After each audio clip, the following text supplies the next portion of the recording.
Outlast, released in September 2013. And today, we're unlocking the Platinum Trophy. Okay, so Outlast doesn't actually have a Platinum Trophy, but we're saying it does because it should have. There are 14 trophies we need to unlock, 1 DLC to beat, multiple documents to be found, and 2 insane playthroughs to be completed. Are you ready for a spook? In our first playthrough, we need to collect multiple documents and recordings, whilst also memorizing any strategies that will help us on our future playthroughs. Fortunately, I played Outlast when it first released, and I remember nothing, so this should be easy. I didn't jump, I was too busy explaining. Welcome to Mount Massive Asylum, or as I like to call it, an alternative for American healthcare. Our protagonist, Miles Upshaw, is an investigative reporter, and he's just arrived at the asylum. He recently received an email titled Whistleblower, which details experiments being made on the patients within the asylum. So like any good reporter, we break in and start mooching around the seemingly abandoned hospital. Along the way, we find a man who's doing his best impression of a signpost, and he tells us to leave while we still can. Ignoring the dying man's last wishes, we continue on, and eventually run into our soon-to-be best mate, Chris Walker. Little pig. Who swiftly yeets us out of a window and into the reception room. Here we are greeted by the asylum's priest, who thinks that we're just a swell guy. We're only about 10 minutes into the game, by the way, if that doesn't set the tone of what's going to be happening. We make our way through the reception area and run into a room with patients watching the latest MrBeast video. Tiptoeing around them, we find a sleeping guard who politely gives us his keycard. Eventually we make it to the security room, and on the security cameras see the priest turning the power off. So we're now in the dark and forced to hide as our best mate Chris Walker is back. Avoiding him, we head downstairs to turn the power back on, and after we turn the first generator on, we enter our first encounter of the game. So we're now in the basement, in the dark, being chased by a mad patient with a pipe. Great. But once we get the power back on, we unlock our first trophy, Illuminated. Click button, turn around, go up. Illuminated! Our first trophy! And make our way back upstairs to the security room, and upon arriving, the priest shoves a big ass needle into us whilst whispering sweet, sweet lullabies. Why do priests love shoving things in people that don't want to be shoved things into? Miles wakes up in a very cozy room, and upon leaving, we find we're now deeper in the prison. And as we look for our way out, we meet some very confident men who are just dangling their dicks. Their dicks they're just out. The dicks are just there. And run into another man who is not okay with us filming him. Goddamn sicko! I'm not going to show you this because you don't want to know what he's doing. Moving further in, we reach a security room guarded by our well-endowed friends. We scoot around them, retrieve a document, and watch as Chris Walker does his best Shakespeare impression. Making our way through the area, we reach another security room when Walker makes a WWE-inspired appearance, forcing us to run and also explode. We land back in the prison cells with Chris Walker chasing closely behind us, but escaping him we look for another way out, which leads us to the sewers. Now in the sewers we squeeze for a tight gap, but Chris Walker greets us on the other side. But this time we need to turn 2 valves in order to drain the water in the nearby stairwell. Now this part isn't too difficult provided you go in the right direction and don't jump down The ladder. Not as fast as boy Miles though. What? But once the water is drained, we unlock the trophy, Flushed. Turn it. Flushed! And begin travelling deeper into the sewers where we end up in a completely submerged area. Looking into the darkness, we see Walker searching for us. Sneaking around him, we leap to safety and begin heading up to the male ward. In the male ward, we enter a blood-soaked hospital room and climb through a vent where a tied-up patient screams, attracting his mates. Running away from them, we push some large crates out of the way and make an epic jump. This jump will definitely not come back to haunt us in a later playthrough. Super easy to do this jump. It's so simple. We keep running and find ourselves trapped in a room, with a voice coming over a tannoy telling us to enter the dumbwaiter. So we do just that, and now we're safe. You the right choice here, buddy. Or not. Meet Dr. Traeger, who forces us into a wheelchair, gives us a lovely tour of his hospital, and even shows us the way out. Some doctors just really care. Our appointment consists of a quick finger amputation, followed by some bowel exercises. But with our visit over, we now need to escape. Now this area is a big concern for our insane run, so I took some time here to figure out a good strategy and learn that this vent actually stops Traeger from following us. So all we need to do is do a loop through the vent, which forces him to lose sight of us, and then we can make the way to the end of the hallway and have loads of time to push the crate out of the way. And once we're into the second vent, all we need to do is grab the keys, wait for Traeger to break down the door, and make our way back to the lift. But of course Traeger isn't going to let us leave that easy, and he attacks us one last time and ends up stuck in between floors. You could say he needs a doctor. On our way out of the male ward, we run into the priest, who tells us to meet him outside, and along the way we find another document and come across a patient that has set the kitchen on fire. And recording him earns us the Educated trophy. Yeah, educated. I think that means we got 15 so far, so I think we're halfway through then. So we set about turning the sprinklers on, and guess who's stalking the halls? But once we sneak around Walker and turn the sprinklers on, we earn the soaked trophy. Let me do that. A little bit. Oh god! I got this soaked one! I didn't think. And we then begin to make our way outside when we're swiftly attacked. But thankfully he was just trying to give us our fingers back. What a kind man. The fuck is this game? Making our way outside, we run into a ghostly figure known as the Wall Rider. He spooks us, but he doesn't attack us. We skulk around in the darkness for a little while and climb through a window, taking us to the female ward. Here we meet the priest again, and he tells us to meet him on the upper floors. So we make our way up, but of course it's not that simple, as the stairwell is locked. And the key is on a police officer whose body is locked behind an unpowered dumbwaiter. This is one of those areas that I'm not looking forward to doing on our insane playthrough, but for this one, it's not too bad. We power up the lift, run downstairs, get the key, which unlocks the Emancipated trophy, key to the 3rd floor, and then we make our way upstairs. Now what the priest forgot to tell us is that the female ward is in shambles, and Miles being a white man means he cannot jump.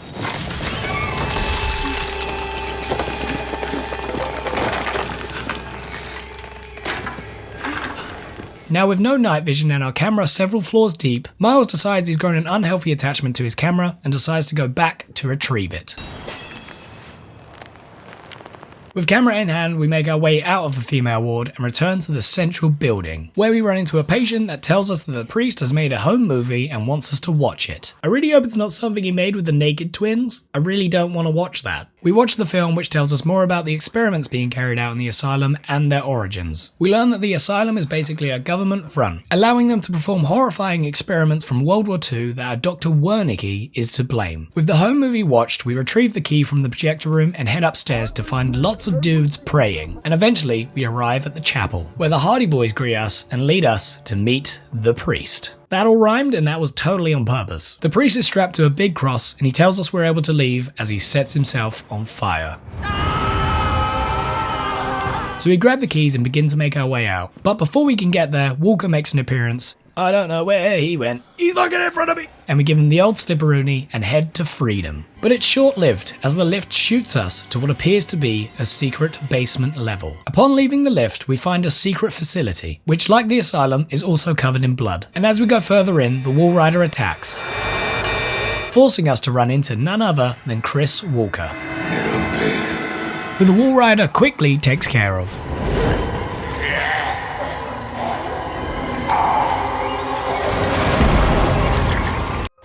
R.I.P. big guy.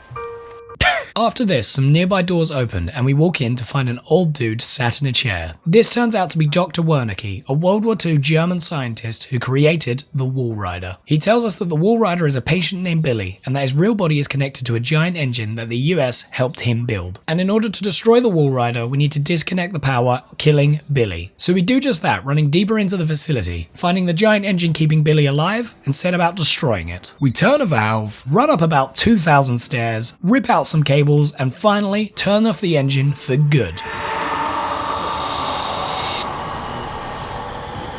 With the Wall Rider taken care of, our last collectible is to record Billy's pod, which also unlocks the Pulitzer trophy. Boom! Pulitzer. I don't know how to pronounce the trophy, but we got all documents and recordings in Outlast. Now Miles is a hero, and all he needs to do is stumble his way out of here.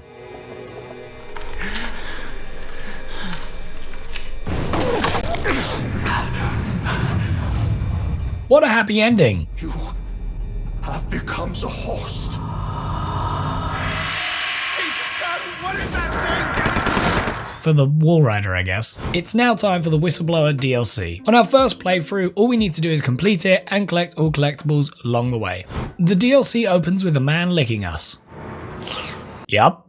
We play Wayland Park, a software consultant. He's the one that originally sent the email to Miles in the base game. So yes, technically it's all Wayland's fault that Miles ends up in this situation. Wayland has then been summoned to the engine room, so we head over and begin pushing some buttons, when all of a sudden, a patient trying to escape runs up to where Wayland is sat, screaming for him to help him. With Wayland's job complete, he heads back to grab his stuff, but his laptop is found by security and a man in a suit apprehends him and forces him to undergo the asylum's experiments.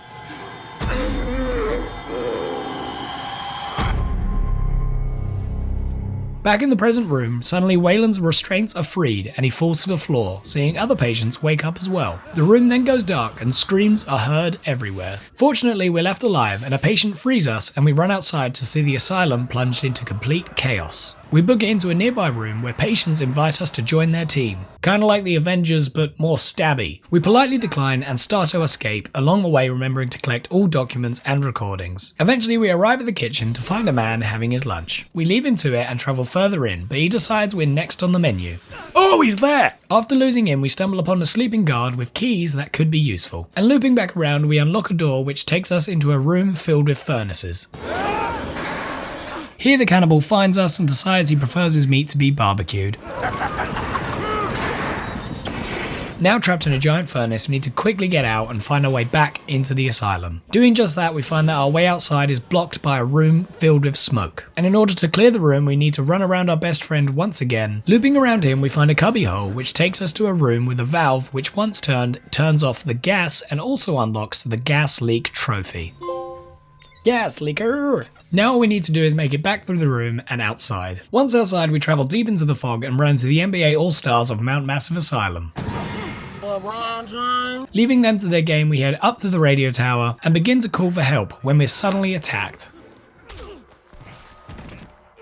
Just before the sharply dressed man can permanently put us down, our old friend Chris Walker makes an appearance. Avoiding Walker, we head deeper into the asylum, and even see the priest writing the down the drain sign that Miles sees later on. Making our way back outside, we see that our path is blocked by an electric fence. So we set about turning the power off, walking past a man playing tug of war with himself. We turn the power off, which unlocks the Shocker trophy, and we then head back upstairs. Shocker! But once arriving upstairs, the power comes back on, meaning we now have to head back down to turn the power off again. Making our way back down, we find the man missing, turn the power back on, when he suddenly makes an appearance. Oh god! The man chases us, but we're able to make an escape into the nearby building. After leaving the building, we ascend the nearby tower, and at the top, we have to make a precarious jump.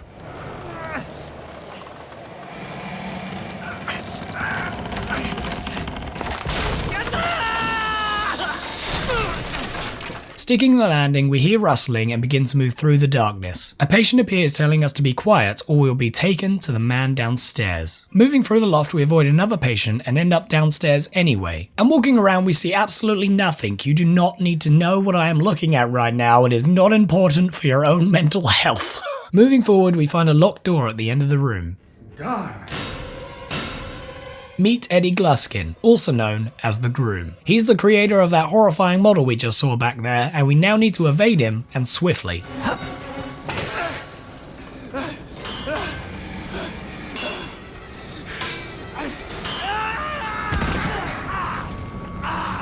Now injured, we get off the lift and continue to run through Eddie's domain. Eventually we hide in a locker and keep as still as possible, but Eddie still finds us. A delicacy to be unwrapped.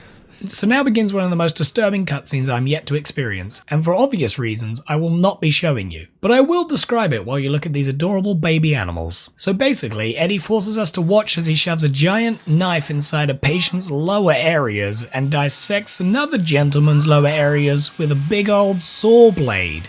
Yup. And that's not all. Gluskin then drags us out with our whole dingle-dangle just showing to the world. He straps us to the saw table and tells us where he will cut us in order to lay his seed. Fortunately, just before anything is removed, a patient attacks him and Gluskin chases him, giving us enough time to make our escape. However, Gluskin is right behind us, but we're eventually able to make a heroic leap out of a window and land like a ton of bricks.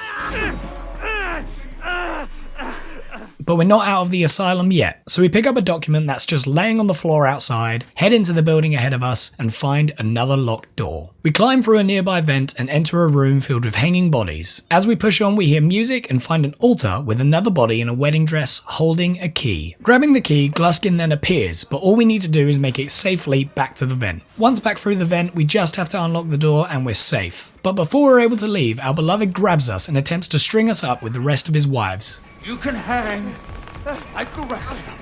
But we're a tough independent woman and we don't need no man.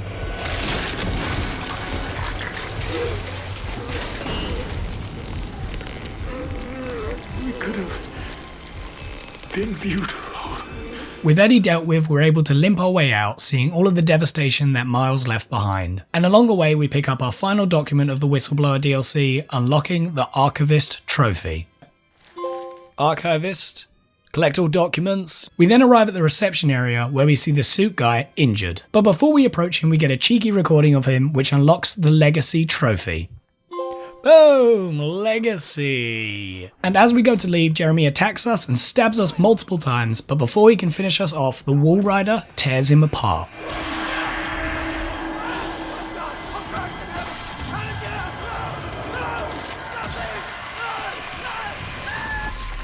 Now all Waylon needs to do is leave this horrid asylum once and for all.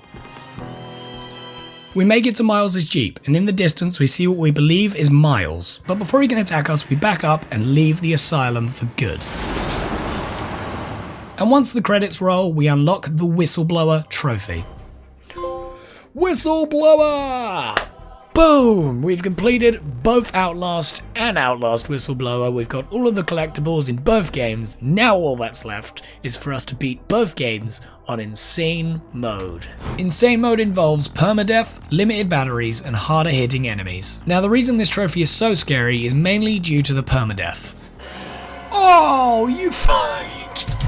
Once you die, you're back at the start of the game again, and you have to play through the entire thing all over again. And I've never done a permadeath run on any game before, so this is definitely going to go well. Fortunately, this first encounter isn't too scary, as long as you don't do anything stupid.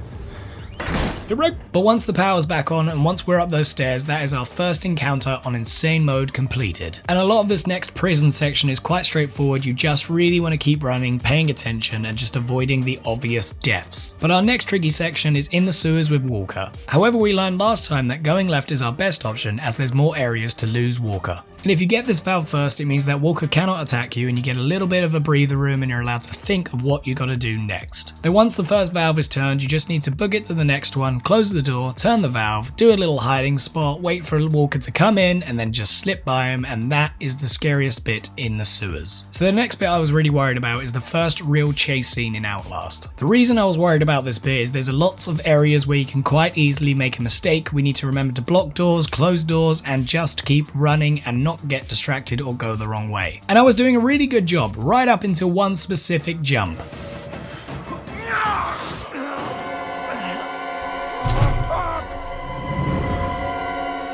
So we're back to the beginning, but this time, no mistakes. Yep. Oh, you fuck!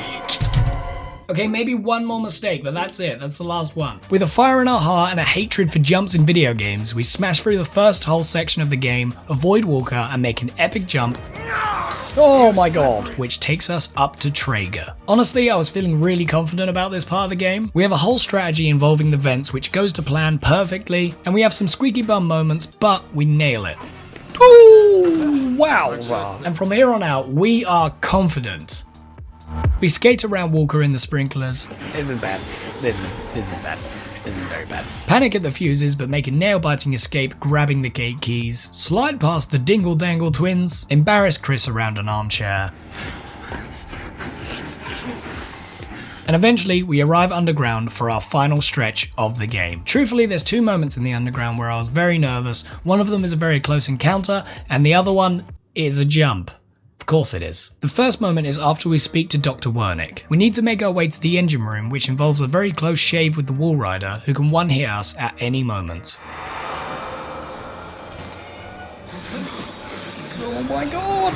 But once we're past him, the rest of it is fairly easy right up until we get to the top of the stairs and make our final jump. And we nail it! And now all that's left for us to do is to hobble out of here and unlock the Lunatic Trophy. Yes! Yes! Oh my god, we did it! Yes! Yes! Lunatic! Finished the game in insane mode! We freaking did it! Our final task is to complete Outlast Whistleblower on Insane Mode. This is much the same as the base game. It has limited batteries, harder hitting enemies, and of course, permadeath. Thankfully, the Whistleblower DLC is a lot shorter than the base game, which means failing isn't the end of the world. So I'm not gonna lie, I might have went into this with a major confidence high because the whole start of the game was a total breeze. We got by the cannibal in roughly 20 minutes and I was feeling really good. But I made one major mistake. Oh shit. Shit. Shit. Shit. Shit! So from this day on, I refuse to use doors. Shit. But with the newfound hatred for doors and one goal in mind, we obliterate the start of the DLC and make it all the way to our first encounter with Eddie. And I'm feeling so confident at this point, I'm positive that this is going to be our last run and we're going to unlock this trophy and we're going to be done with Outlast. Oh! Would have loved you forever. Oh! What? I didn't jump! I was too busy explaining! I forgot to get off the damn lift. I was too busy talking myself through the next section to realize that I needed to jump. I didn't even know that was possible. One last try. We have a newfound hatred for doors. Do not let me get on any lifts, and for the love of God, do not make me jump. But this is it. We bash past the cannibal, shoot some hoops, breeze around Walker, and most importantly, get the fuck off the left. Idiot. All I had to do last time, that is it. We've now arrived at the final chase. All we need to do is grab the keys, avoid Eddie, and make it back to the vent safely. Oh, I might have done it. Might have duped him. I don't know. As long as I don't mess it up here. I don't think I will. Oh, I don't think he can get me. I think we're good. I think we're good. Oh, wait, I forgot about that. I was looking at my phone. Oh god, oh my god, I thought I died. I thought I did it again. I thought I died in a cutscene again. And now all we need to do is get into Miles's Jeep and leave this asylum for one last time. Oh, that beautiful Jeep. Beautiful, beautiful Jeep. Boom! I've done it. I don't have to do anything. Give me that trophy. Boom! Bow Whistler! Yes! We completed Whistleblower DLC on insane difficulty, or in insane mode. Oh my god, that feels so good! There it is, Outlast 100% and Whistleblower DLC 100% as well. I know there isn't a platinum tied to this game, but I'm classing that as a platinum trophy. We've 100% completed Outlast and the DLC. Like, that feels so good. I'm so glad we played insane mode. Like, I really never in a million years would have thought I'd be able to complete both of these games on the hardest difficulty, but we did it, and actually I had a really fun time. And with that, we have 100% completed Outlast and the Whistleblower DLC. Outlast is one of the first horror games I ever made YouTube videos on, so going back and revisiting it was such a fun and horrifying adventure. Altogether, it took me 10 hours to unlock every trophy in Outlast and the Whistleblower DLC. I hope you enjoyed this video. If you did, remember to give it a like, subscribe, and since you're still here, why don't you check out some more content? This one's amazing, and YouTube is clearly telling you that you should watch it, so you should just click it already. I don't have to tell you this over and over again, but I'm doing it anyway, because you're still here, and you haven't clicked on the next video. So why don't you go on over, tap that little button, and I'll see you over there. Please, do it.